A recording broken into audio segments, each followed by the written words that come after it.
Trump America అధ్యక్షుడైన నాటి నుంచి ప్రపంచవ్యాప్తంగా ఆందోళనలు వ్యక్తమవుతున్నాయి. ఇప్పుడు ట్రంప్ తీసుకున్న నిర్ణయం భారత్లో ఉన్న వేలాది మంది ఉద్యోగులను రోడ్డున పడే పరిస్థితి ఏర్పడింది. ట్రంప్ నిర్ణయానికి డెమోక్రాట్లు కూడా మద్దతు తెలపడంతో భారత్లో ఉన్న అవుట్సోర్సింగ్ బిజినెస్ మూతపడే ప్రమాదం ముంచుకొచ్చింది. ఇదే జరిగితే వేలాది మంది కాల్ సెంటర్ ఉద్యోగులు రోడ్డున పడక తప్పదు. కాల్ సెంటర్లను విదేశాలకు తరలించే అమెరికా కంపెనీలకు ప్రభుత్వ గ్రాంట్లు, రుణాలు దక్కకుండా చేసే బిల్లును అమెరికా కాంగ్రెస్లో తిరిగి ప్రవేశపెట్టారు. భారత్ వంటి దేశాలకు ఉద్యోగాల తరలింపును అడ్డుకోవడానికి ఇలాంటి చర్యలను చేపట్టింది. The US call centre and consumer protection act అనే బిల్ను డెమోక్రటిక్ పార్టీకి చెందిన జేన్ గ్రీన్ రిపబ్లికన్ పార్టీకి చెందిన డేవిడ్ మెక్లినెల్ ప్రవేశపెట్టారు.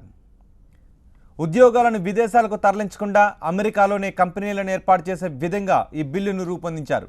ఈ బిల్లు ప్రకారం తమ సేవలను విదేశాలకు తరలించే కంపెనీలకు ఫెడరల్ గ్రాంట్లు, సబ్సిడీలు, అప్పులు ఇవ్వరు. కాల్ సెంటర్లు విదేశాల్లో ఉంటే ఆ విషయాన్ని వినియోగదారులకు తెలియజేయాల్సి ఉంటుంది. ఒకవేళ వినియోగదారుడు ఈ సేవను అమెరికాలో ఉంటున్న సర్వీస్ ఏజెంట్కు బదిలీ చేయాలని కోరితే తప్పకుండా ఆ సంస్థ దాన్ని పాటించాలి. 2003లో ప్రవేశపెట్టిన బిల్లు తరహాలోనే ఇది కూడా ఉంటుంది. అయితే కాల్ సెంటర్లు ఎక్కువగా భారత్, ఫిలిప్పీన్స్ వంటి దేశాలలో ఉన్నాయి. వీటిలో వేలాది మంది ఉద్యోగులు పనిచేస్తున్నారు. అయితే సేవా రంగంలోని ఉద్యోగాలు అమెరికన్లకే దక్కాలనే ఉద్దేశంతో ఈ నిర్ణయం తీసుకున్నారు. విదేశాలకు ఉద్యోగాలను తరలించే కంపెనీలకు ఎటువంటి ప్రోత్సాహకాలు ఇవ్వకూడదు అని ఇరు పార్టీలు నిర్ణయించుకున్నాయి. ఇరు పార్టీలు మద్దతు ఉన్నందున ఈ బిల్ పాస్ అయ్యే అవకాశం ఉంది.